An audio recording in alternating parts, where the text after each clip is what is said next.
வணக்கம். நம்ம இன்னைக்கு நற்றிணையில 12வது பாடல் பார்க்க போறோம். 11 பாட்டு வரைக்கும் பார்த்து முடிச்சிருக்கோம். இது பாலைத்திணையினுடைய பாடல். கயமனார் எழுதிய பாடல். கயமனார் எழுதிய பாடல் நிறைய நம்ம குறுந்தொகையிலையும் படிச்சிருக்கோம். இப்ப இங்கே அஹ் தலைவனும் தலைவியும் உடன்போக்கு செல்லவிருக்கிறார்கள். அப்போ அவங்க போக போறாங்க, முடிவு பண்ணிட்டாங்க போகணும் அப்படின்னு. அப்போ இங்க தோழி சொல்றா, அப்படி போலான்னு நினைக்கிறவளுடைய தலைவியினுடைய மனதுல என்ன மாதிரியான எண்ணங்கள்லாம் வருது அப்படின்னு அதை சொல்லிட்டு இப்ப நீயே முடிவு பண்ணிக்கோ, என்ன பண்ணலாம் நீயே முடிவு பண்ணிக்கோ அப்படிங்கிற மாதிரி இந்த பாடல் முடியுது. அவங்க போனாங்களா இல்லையா அப்படிங்கிறது தெரியாது பாட்டுல.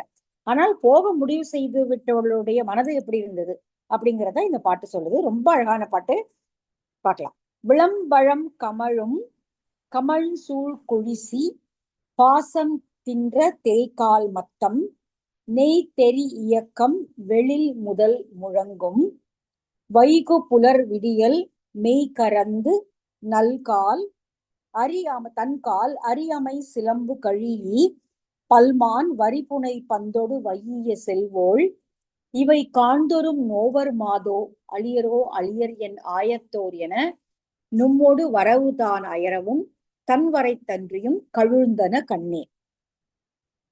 கிளம்ப போறா, விடியற் காலையில கிளம்புறா.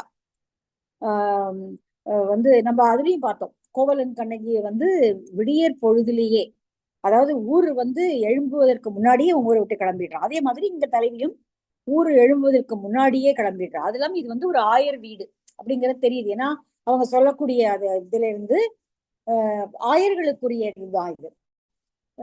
விளம்பழம் கமழும் கமல் சூழ் கொழிசி, அப்ப முல்லைத்திணை தானே வரணும். ஆனால் இது பிரிவு உணர்த்தியதுனால இது பாலைத்திணை.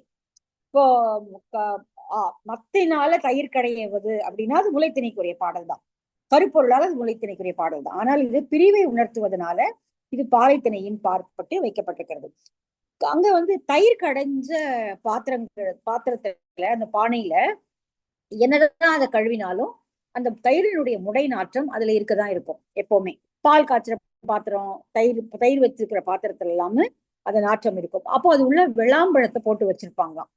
அப்ப விளாம்பழத்தை போட்டு வச்சா விளாம்பழத்தை போட்டு வச்சா அதனுடைய வாசனை வேற மாதிரி ஆயிடும். இது மாதிரி ஆகாது, அந்த முடை நாற்றம் இருக்காது. அதுல பாலுக்கு ஒரு முடை நாற்றம் உண்டு இல்லையா, அந்த முடை நாற்றம் தயிர் பானையில இருக்காது அப்படிங்கிறதுக்காக விளாம்பழத்தை போட்டு வைப்பாங்களாம். இது ரொம்ப புது தகவல் இது. விளம்பழம் கமழும் கமல் சூழ் கொழிசி, அதனால விளாம்பழம் போட்டு வைத்துக்கோ. அப்போ அந்த விளம்பழத்தினுடைய வாசனையும் அது நல்லா பழுத்துருச்சுன்னா நல்ல வாசனை அடிக்கும். அது நம்ம வீட்லயே வாங்கி வச்சிருந்தா கூட விளம்பழத்தை கொஞ்சம் அது காயா இருக்கும் போது தெரியாது, வாசனை தெரியாது. அது பழுக்க பழுக்க நல்ல வாசனை, எப்படி பலாப்பழத்தினுடைய வாசனை இருக்கோ அது போல விளாம்பழத்தினுடைய வாசனை அப்படியே ஊரே தூக்குற மாதிரி இருக்கும். அப்ப இங்க தயிர் பானையில இட்டு வைத்த விளாம்பழத்தினுடைய வாசனை அந்த தயிரினுடைய வாசனையோடு சேர்ந்து வரக்கூடிய குடியது. பாசம் தின்ற தேய்கால் மத்தம், தயிரினுடைய மத்து, தயிர் கடையிற மத்து, அந்த கயிறு பட்டு பட்டு இப்படி இழுத்து இழுத்து இழுத்து கடைய இந்த பாசம் தின்ற, பாசம்னா கயிறு, அந்த கயிறு தின்ற மத்து, மத்து அப்படியே ஒராஞ்சு அப்படியே தேஞ்சு போயிருக்கு. இப்ப அந்த அளவுக்கு அவர்கள் தினந்தோறும் அந்த தயிரை கடைகிறார்கள். அந்த கயிறினுடைய உராய்வு பட்டு பட்டு அந்த மத்தானது தேய்ந்து போயிருக்கிறது. பாசம் தின்ற தேய்கால் மத்தம் நெய் தெரி இயக்கம் வெளில் முதல் முழங்கும், தயிர் கடையக்கூடிய வெண்ணெய் போன்றவற்றை கடையதுனால தயிர் அடியில, அதாவது தறியடி, அந்த தயிர் கடையிற அந்த இடத்துல எப்பொழுதும் ஓசை கேட்டுக்கொண்டே இருக்கக்கூடிய வீடு அது.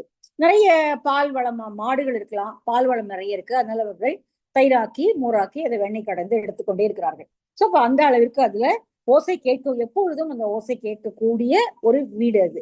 இப்போ இல்ல, இன்னும் ஆரம்பிக்கல. ஏன்னா விடியற் காலையில அவ எழுந்து போக போறா.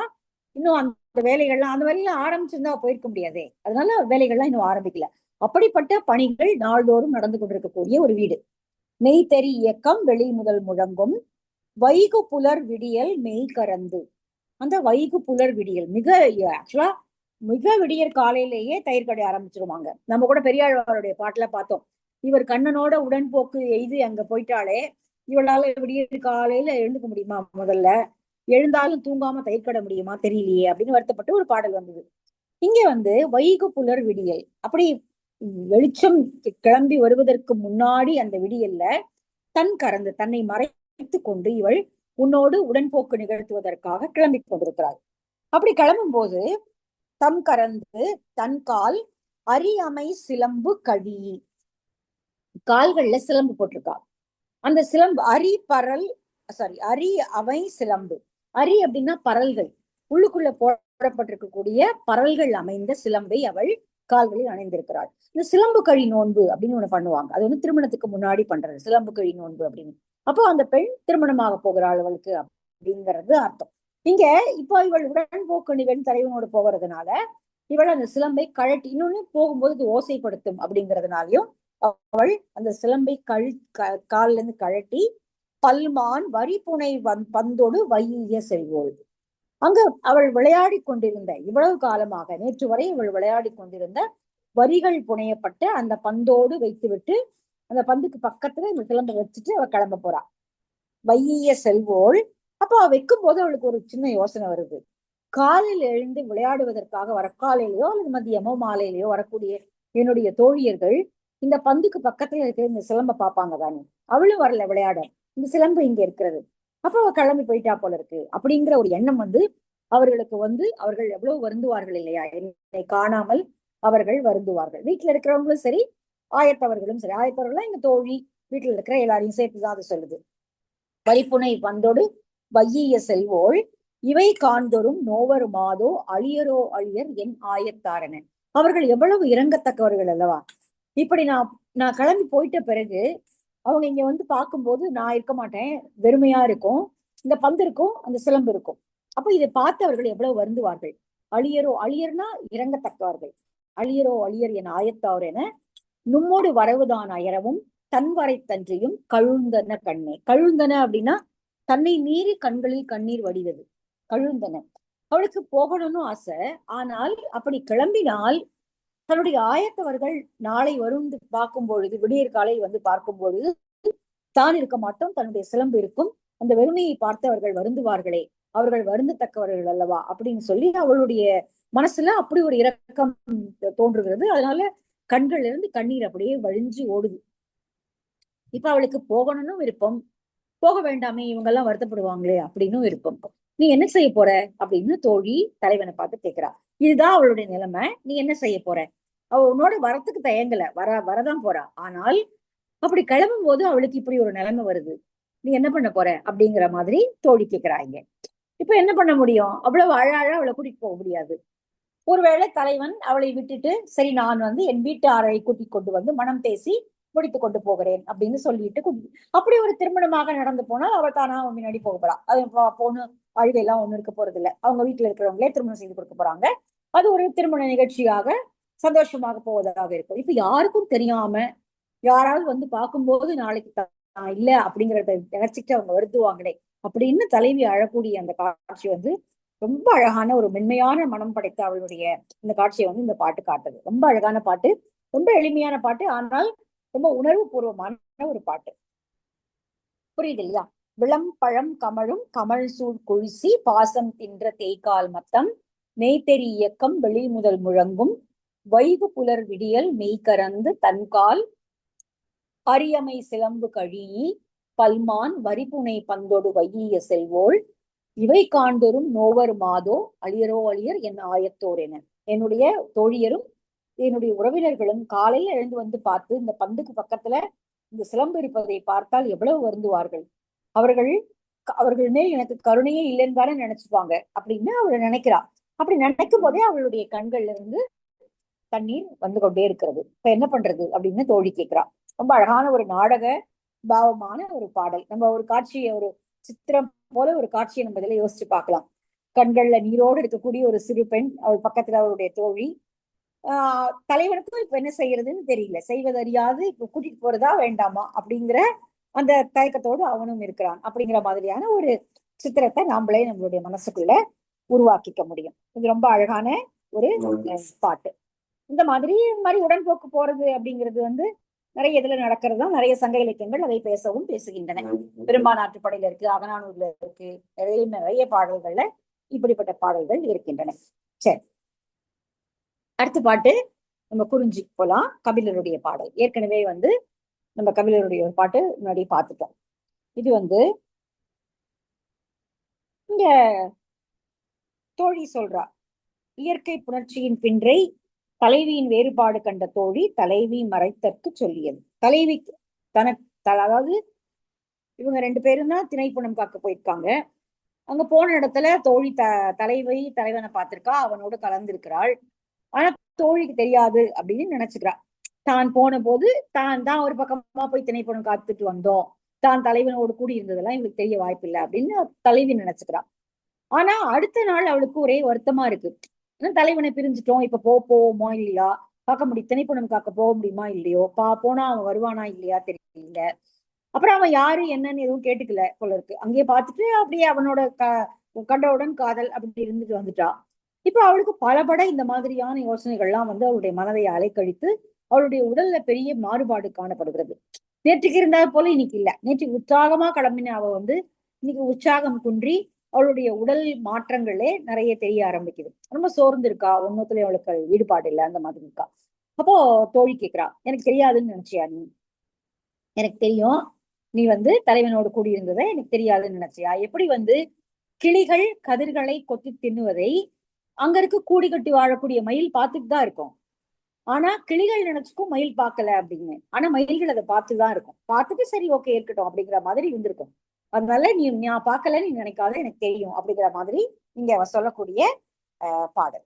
எழாயாகலின் எழில் நலம் தொலைய அழாதீமோ நொதுமலர் தலையே, ஏனல் காவலர் மாவீழ்த்து பறித்த பகழி அன்ன சேயரி மழைக்கண் நல்ல பெரும் தோளோயே, கொல்லன் எரிபொன் பிதிரின் சிறு பலதாய் வேங்கை வீ உகும் ஓங்குமலை கட்சி மயில் அறிவு அறியா மன்னோ பயில் குரல் கவரும் பைம்புற கிளியே. பைம்புற பசிய புறத்தை உடைய, பசிய உடலை உடைய கிளிகள் பயில் குரல் கவரும். பயில் அப்படின்னா கொத்துக்கள், கதிர்களுடைய கொத்துக்கள்ல இருந்து அந்த திணைகளை கொத்தி தின்னுவதை மயில் அறியாது அப்படின்னு கிளி நினைக்குது. ஆனால் மயிலுக்கு தெரியும். மயில் அறிவு அறியா மன்னோ, மயில் அறியாமல் இல்லை, அது அறியும். அது சாப்பிட்டுட்டு போட்டோம் சரி ஓகே அப்படின்னு விடுது, அவ்வளவுதான். அதனால மயிலுக்கு தெரியாதது ஒண்ணும் இல்லை. தெரியும், மயிலுக்கு தெரியும், ஆனால் மயில் கண்டுகொள்ளாமல் இருந்து விடுகிறது. அது போலத்தான் அப்படின்னு சொல்றான். எழாயாகலின் எழில் நலம் தொலைய அழாதீமோ நொதுமலர் தலையே. நீ வந்து ஏன் இப்ப வந்து உன்னுடைய களவொழுக்கம் எல்லாருக்கும் தெரிஞ்சிடும் அப்படின்னு நினைச்சு நீ ஏன் வந்து இப்படி கண்கள்ல நீரை விட்டு கொண்டு வருத்தப்பட்டு கொண்டிருக்கிறாய்?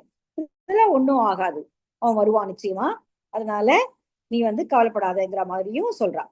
எழாயாகலின் எழில் நலம் தொலைய, உன்னுடைய அழகு கெட்டு போகும்படியாக, உன்னுடைய அழகெல்லாம் வேறுபட்டு போகும்படியாக நீ வந்து எதுக்கு இந்த மாதிரி நொதுமலர் பிறர் ஏதாவது பேசுவார்களோ என்று நினைத்து நீ எப்படி ஏன் இப்படி கண்களில் நீரை விட்டு கொண்டு இருக்கிறாய்? எனக்கு தெரியாதது இல்ல, எனக்கு தெரியும். அதனால உன்னுடைய துன்பத்தை நீ வெளிப்படையாகவே அனுபவிக்கலாம். எனக்கு தெரியாதுன்னு நினைச்சு நீ மறைச்சு வச்சு கஷ்டப்படாத அப்படிங்கிறா. ஏனல் காவல், அந்த 3 வரி ரொம்ப அழகான வரி. ஏனல் காவலர் மா வீழ்த்து பறித்த பகழி அன்ன சேயரி மழைக்கண் நல்ல பெரும் தோளோயே, நல்ல பெரிய அழகான அகன்ற தோள்களை உடைய தலைவியே, உன்னுடைய கண்கள் எப்படிப்பட்டது அப்படிங்கிறதுக்கு அந்த முதல் 2 வரி. ஏனல் காவலர் மா வீழ்த்து பறித்த, ஏனல்னா திணைப்புணம், திணைப்புணத்தை காவல் காப்பதற்காக வந்த குறவர்கள் மா வீழ்த்து, மான விலங்குகள், அங்கு வேட்டையாடு, அங்கு திணைப்புணத்தை கதிர்களை உண்வதற்காக வந்த ஏதோ ஒரு விலங்கை குத்தி கிழித்த, மா வீழ்த்து பறித்த, அந்த மானம் பெரும்பாலும் காட்டு பன்றியாக இருக்கலாம், இல்லை ஏதாவது ஒன்று அந்த கதிர்களை உண்ண வந்த ஏதோ ஒரு விலங்கு. அந்த விலங்குகளின் மேல் அவர்கள் அம்புகளை எய்கிறார்கள். அந்த திரும்ப அம்பு வந்து ரீயூசபிள் தானே, அதனால அந்த போய் இந்த அம்பை திரும்ப பிடுங்குறாங்க. அந்த விலங்குகளுடைய உடம்புல இருந்து இந்த அம்பை திரும்ப பிடுங்குறாங்க.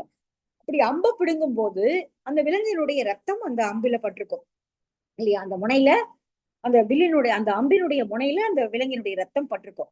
இப்ப இவளுடைய கண்கள் நல்ல அகன்ற வேல் போன்ற அகன்ற கண்கள், அம்பினுடைய நுனியில இருக்கக்கூடிய அந்த அகன்றது போல இவருடைய அகன்ற கண்கள். அதுல வந்து செவ்வரி ஓடி இருக்கிறது. அழுததன் காரணமாகவும் துன்பத்தின் காரணமாகவும் செவ்வரி ஓடிய கண்கள்லாம் கலங்கி போயிருக்கு. அப்போ அந்த விலங்கை கொல்லுவதற்காக எய்யப்பட்ட அம்பை இப்படி பிடுங்கும் போது அதுல வந்து ரத்தம் ஒட்டி இருக்கும். அப்போ அது வந்து உன் கண்களை போல இருக்கிறது. அந்த பிடுங்கப்பட்ட அம்பு உன் கண்களை போல இருக்கிறது. அந்த அப்படிப்பட்ட கண்களை உடையவள் நீ அப்படிங்கிறா. பகழி அன்ன சேயரி மழைக்கண் நல்ல பெருந்தோளோயே. அதாவது விலங்கை குத்தி எடுத்த அம்பினுடைய நுனி எப்படி ரத்த சிவப்போடு இருக்குமோ அது போல செவ்வரிகள் ஓடக்கூடிய அழகிய வழிகளை உடையவளே. அவ்வளவுதான். நல்ல பெரும் தோளோயே, அகன்ற பெரும் தோள்களை உடையவளே. கொல்லன் எரி பொன் பிதிரின் சிறு பலத்தாய் வேங்கை வீயுகும் ஓங்குமலை கட்சி. ரொம்ப அழகான வர்ணனை. மலை மேல வேங்கை மரங்கள் பூத்திருக்கின்றன. வி அப்படின்னா ஆல்மோஸ்ட் வந்து அடுத்து கீழே விழப்போற மலர். நல்லா மலர்ந்து காம்புல இருந்து இப்படி தொட்டா படக்குன்னு கீழே விழுந்துரும் மலர். அது அந்த ஸ்டேஜுக்கு தான் வி அப்படின்னு பேரு. அதுதான் கடைசி ஸ்டேஜ். ஒரு அரும்பு, முகை, மொட்டு, அரும்பு, பூ, மலர், போது இதெல்லாம் போய் 7வதுல வரும்போது வி அப்படிங்கிறது வந்து அப்படி காம்புல இருந்து தொட்ட உடனே உதிர்ந்துரும் பூ. அதுதான் வந்து வி. இங்க வேங்கை மலர்கள் பூத்து அந்த மலர்கள் அப்படியே மேல இருந்து கொஞ்சம் கொஞ்சமா அப்படியே உதிருது. அது பார்ப்பதற்கு எப்படி இருக்கு அப்படின்னா, எரிபொன் பிதிரின் கொல்லன். கொல்லன் வந்து தன்னுடைய கொல்ல பட்டறையில வந்து ஏதாவது ஒன்றை நெருப்பிட்டு தேய்க்கும் போது, கொல்லன் வந்து அடிச்சு நெருப்புல வச்சு காய்ச்சி எல்லாம் பண்ணுவான் இல்லையா? அதாவது அணிகலன்களோ அல்லது படைக்கலன்களோ செய்யும் பொழுது அதுல அந்த நெருப்பு வரும். அந்த நெருப்புல இருந்து அப்படியே ஒரு துளி துளியா நெருப்பு பிதிர் வந்து அப்படி வெளியில வந்து தெரிக்கும் இல்லையா? நெருப்பு நம்ம பார்த்துருப்போம், வெல்டிங் பண்ணும் போதெல்லாம் பார்க்கலாம். நெருப்பு அப்படியே பொறி மாதிரி அப்படியே வரும்.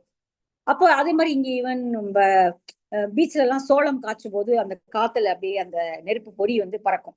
இங்க கொல்லனுடைய அந்த உலைக்களத்திலிருந்து நெருப்பு பொறி எப்படி பறக்குமோ அது போல வேங்கையினுடைய மலர்ந்த மலர்கள் அப்படி சிந்துகின்றன அங்கிருந்து. ரொம்ப அழகான காட்சி இல்லையா? கொல்லன் எரி பொன் பிதிரின் சிறு பலத்தாய் வேங்கை வீ உகும் ஓங்கு மலை. இந்த ஓங்கி பெரிய மலையில மயில் அறிவு அறியா மன்னோ.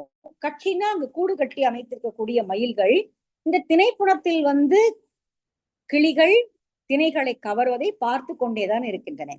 அறிவு, மயில் அறிவு அறியாமன்னோ பயில் குரல் கவரும் பைம்புற கிளி. ஆனா எது அறியாமன்னோ, எதுக்கு தெரியாது அப்படின்னா கிளிக்கு தெரியாது.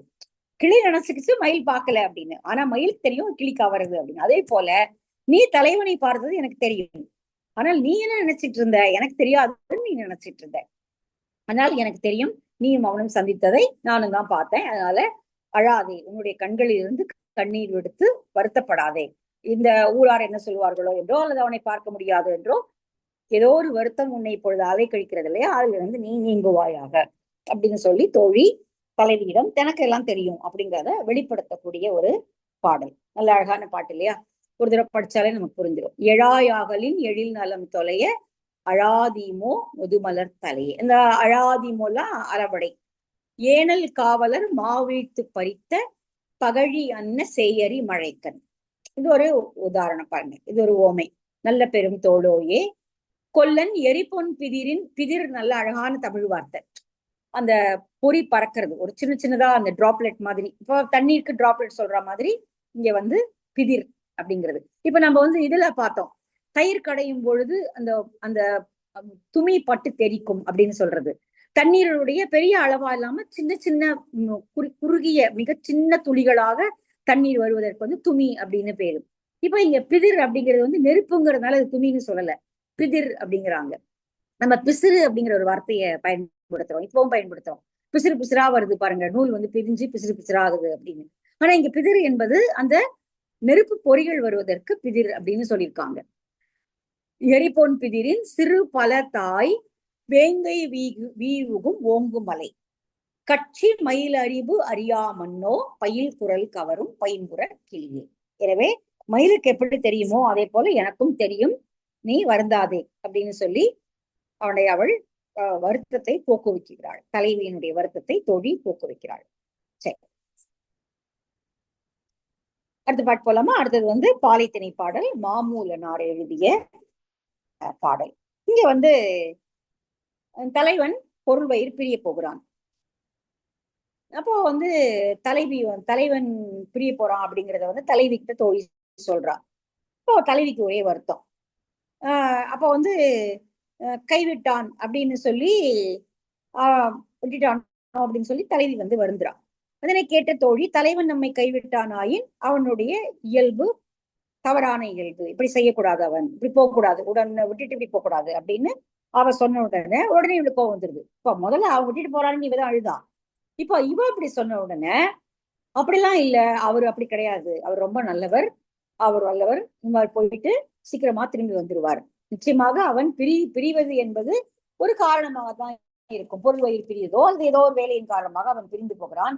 ஆனால் அவன் நிச்சயமாக என்னுடைய கண்ணீரை துடைக்கும்பதவாக விரைவில் வந்து விடுவான். அதனால நீ அவனை பார்த்து தப்பா சொல்லாத அப்படிங்கிற மாதிரி இங்க தோழியை தலைவி கடிந்து கொள்கிறாள்.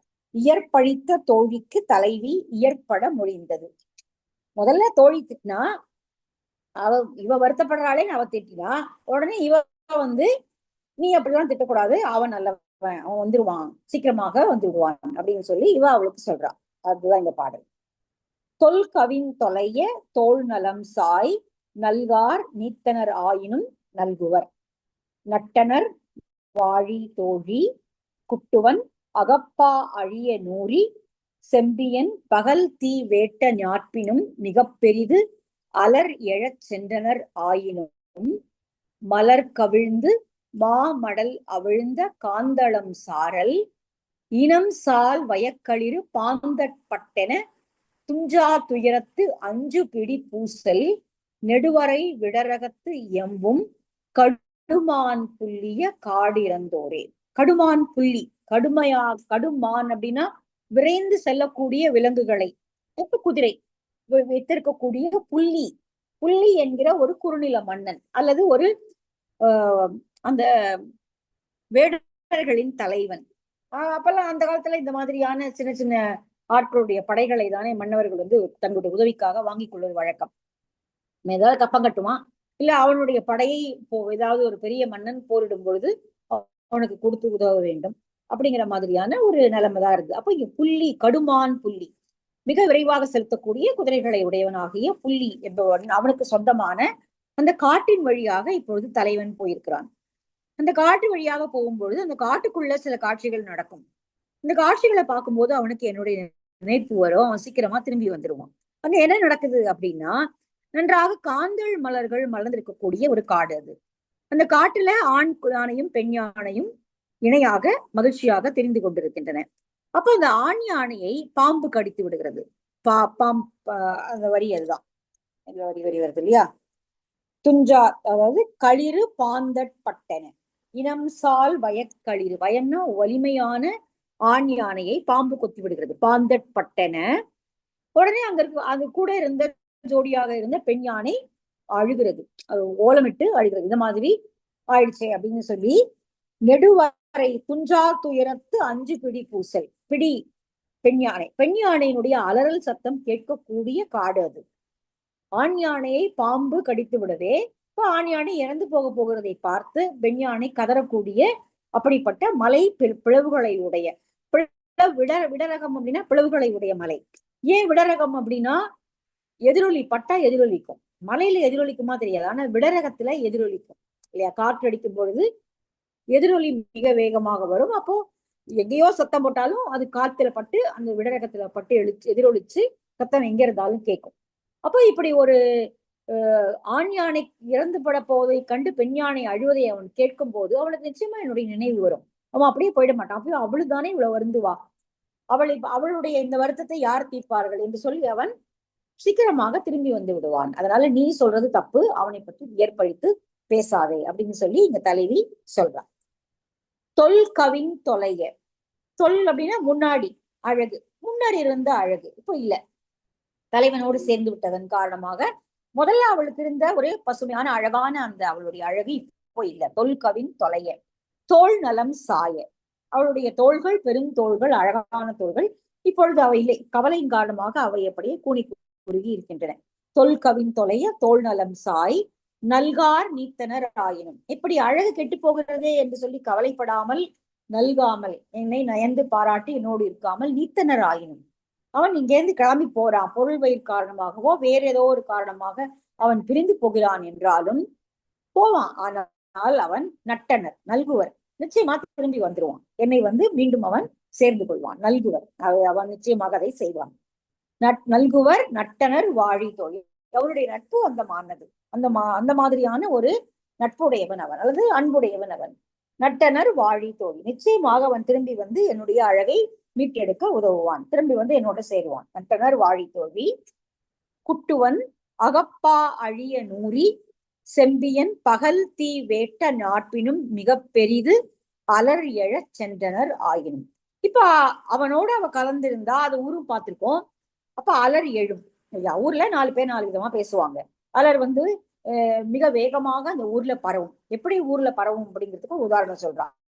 குட்டுவன் அகப்பா அழிய நூறி, குட்டுவன் என்கிற மன்னனுடைய அவனுடைய கோட்டைகள் தகர்ந்து போகும்படியாக, அவனுடைய அந்த அகழிகள் எல்லாம் தகர்ந்து போகும்படியாக செம்பியன் என்ற மன்னன் பகல் தீ வேட்ட ஞாட்பினும் மிக பெரிது, அவன் அந்த கோட்டையை அழித்து வெற்றி கொண்டு அந்த கோட்டையை அழித்து தீ மூட்டும் பொழுது, ஏன்னா அந்த காலத்துல அது வழக்கம்தான், அப்படி ஏதாவது மன்னனுடைய எதிரி மன்னனுடைய கோட்டையை பிடித்து விட்டாங்கன்னா அந்த கோட்டைக்கு எரியூட்டுவது, அந்த கதவுகளை பிடுங்கி தீயில் போடுவது, இப்படி எல்லாமே பண்ணுவாங்க.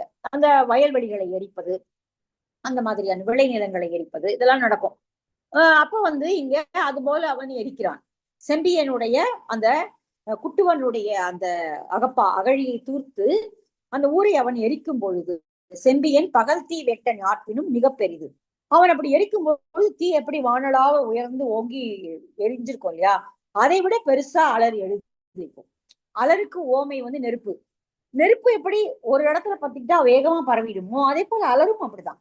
ஒருத்தருக்கு தெரிஞ்சா போறோம், அது ஊருக்கே தெரிஞ்ச மாதிரி வேகமாக பரவிடும். நெருப்பு பரவுவது போல அலர் பரவுகிறது இங்க அப்படிங்கிறான். அப்படி பரவினாலும் பரவாயில்லை, அதனால ஒண்ணும் கவலை இல்லை, அவன் வந்துருவான். அலர் எழச் சென்றனர் ஆயினும், அப்படி அலர் எழுந்தாலும் பரவாயில்ல, அதை பத்தி ஒண்ணும் இல்லை, அவன் நிச்சயமாக திரும்பி வந்து விடுவான். காரணம், அவன் செல்லக்கூடிய வழி எப்படிப்பட்டது என்றால் என்னை நினைவுறுத்தக்கூடியதாக அந்த வழி இருக்கும். மலர் கவிழ்ந்து மாமடல் அவிழ்ந்த காந்தளம் சாரல், நன்றாக அழகான பெரிய மலர்கள், கொழுவிய மலர்கள் மலர்ந்து மனம் வீசக்கூடிய காந்தல் மலர்கள் செறிந்திருக்கக்கூடிய மலைச்சாரல். ஆமா, காந்தல் கார்த்திகை பூ, தமிழ்நாட்டினுடைய பூ, ஈழத்துக்கும் அதுதான் மலர். மாமடல் அவிழ்ந்த காந்தளம் சாரல், காந்தல் மலர்களுடைய மடல்கள் அவிழ்ந்து மனம் வீசக்கூடிய அந்த அழகிய அந்த மலைச்சாரல்ல இனம் சாய் வயக்களிறு பாந்தட்பட்டன, அங்கு வதியக்கூடிய ஆண் யானை பெண் யானையில களிராகிய ஆண் யானையை பாம்பு கொத்திவிட அதனுடைய துன்பத்தை பார்க்க பொறுக்காமல் பெண் யானையும் குரல் எடுத்து ஓங்கி கதறுகிறது. அந்த விடரகத்துல அது எதிரொலிக்கிறது, யானையினுடைய குரல் அந்த விடரகத்துல எதிரொலிக்கிறது. அப்போ இப்படிப்பட்ட ஓசைகளை, அந்த மலர்களை அவன் பார்ப்பான். அப்ப அவனுக்கு என்னுடைய நினைவு நிச்சயமா வரும். இந்த பெண் யானையினுடைய அவலக்குரலை கேட்பான். அப்ப தலைவன் இப்படித்தானே வருந்துவா, நாம் பிரிந்து வந்து விட்டோமே, அவள் இப்படித்தானே வருந்துவா என்று உடனே அவனுக்கு என்னுடைய நினைவு எழும். அவன் உடனே நிச்சயமாக விரைந்து தொழிலை முடித்து, பாதியில திரும்பி வர்றது அப்படிங்கிறது வழக்கமே கிடையாது. ஒண்ணு போகாமே இருந்துருவாங்க, நம்ம அதை படிச்சிருக்கோம், செலவு அழுந்து விட்டது அப்படின்னு போகாம இருந்துருவாங்க. அல்லது இப்ப வேண்டாம் அப்புறம் போலாம் சமாதானம் சொல்லிட்டு அப்புறமா கிளம்பிடுவாங்க. இல்லைன்னா போயிட்டு எப்படியாவது திரும்ப வந்துடலாம், பொருள் வேணும் தானே வாழ்க்கைக்குன்னு சொல்லி கிளம்பி போயிட்டு சீக்கிரமா வந்துருவாங்க. இதுதான் நடக்குமே ஒழிய பாதி வழியில திரும்பி வர்றது அப்படிங்கிறதெல்லாம் நடக்காது. அதனால அவன் விரைவாக தன்னுடைய வினையை முடித்து கொண்டு இந்த காட்டு வழியில பார்க்கக்கூடிய காட்சிகள் எல்லாம் மனதில் கொண்டு சீக்கிரமாக அவன் திரும்ப வந்து விடுவான். நல்கார் நீத்தனராயினும் நல்குவம் நட்டனர் வாழி தோழி, அவன் என் மேல் அன்புடையவன், அதனால நிச்சயமாக விரைவில் அவன் திரும்பி வந்து விடுவான் அப்படின்னு தோழி இங்க தோழியிடம் தலைவி சொல்லி, நீ அவனை இயற்பழிக்காதே, தலைவனை பழிச்சு நீ சொல்லாத, அவன் நல்லவன் திரும்ப வருவான் அப்படின்னு சொல்லி தனக்குத்தானே சமாதானம் சொல்லிக் கொள்வதை போல தோழியையும் மறுத்து கூறுகிறாள். அதுதான் இந்த பாடல். பாட்டை மட்டும் ஒரு தடவை பார்த்துருவோம். மாமூலனார் எழுதிய பாடல். தொல் கவின் தொலைய தோல் நலம் சாய் நல்கார் நீத்தனர் ஆயினும் நல்குவர், நட்டனர் வாழி தோழி குட்டுவன் அகப்பாழிய நூறி, அகப்பாழின்னா அந்த அகழி தூர்ந்து போகும்படியாக அவற்றை தூரவிட்டு, செம்பியன் பகல் தீ வேட்ட ஞாட்பினும் மிக பெரிது அலர் எழச் சென்றனர் ஆயினும் மலர் கவிழ்ந்து மாமடல் அமிழ்ந்த காந்தளம் சாரல், இனம் சால் வயக்களிறு பாந்தட்பட்டன துஞ்சா துயரத்து அஞ்சு பிடி பூசல், நெடுவரை விடரகத்து, துஞ்சா துயரம் அப்படின்னா தூங்கவே இல்லாத துயரம்னா அப்ப ராத்திரி எல்லாம் கத்திக்கிட்டே இருக்கு யானை. துஞ்சா துயரம், அதனுடைய துயரத்தை அதனால அடக்கவே முடியல, தொடர்ந்து அது ஓசை எழுப்பி கொண்டே இருக்கிறது. அப்போ அதனால எப்பயோ ஒரு தடவை கத்திட்டு விட்டா இவங்க போறவங்க அதை கேட்பாங்களான்னு தெரியாது, ஆனால் அது விடாமல் அழுகிறது. அப்போ அதை கேட்கும் பொழுது அவன் விரைவாக வந்துடுவான். அது யாருடைய காடு என்றால் கடுமான் புள்ளிய காடு. கடுமான் விரைந்து ஓடக்கூடிய குதிரைகளை தன்னகத்தை வைத்திருக்கக்கூடிய புள்ளி என்கிற குறுநில மன்னனுடைய சிற்றரசனுடைய காடு அது. அந்த காட்டின் வழியாக போகிறவன் இந்த காட்சிகளை பார்ப்பான், நிச்சயமாக திரும்பி வந்து விடுவான். அதனால நீ அவனை பழி தூற்றாதே அப்படின்னு சொல்லி தோழியிடம் தலைவி சொல்கிறாள். சரி, இதோட இருக்கட்டும். நம்ம 14 பாட்டு பார்த்துட்டோம். 15வது பாட்டு அடுத்த பார்க்கலாம்.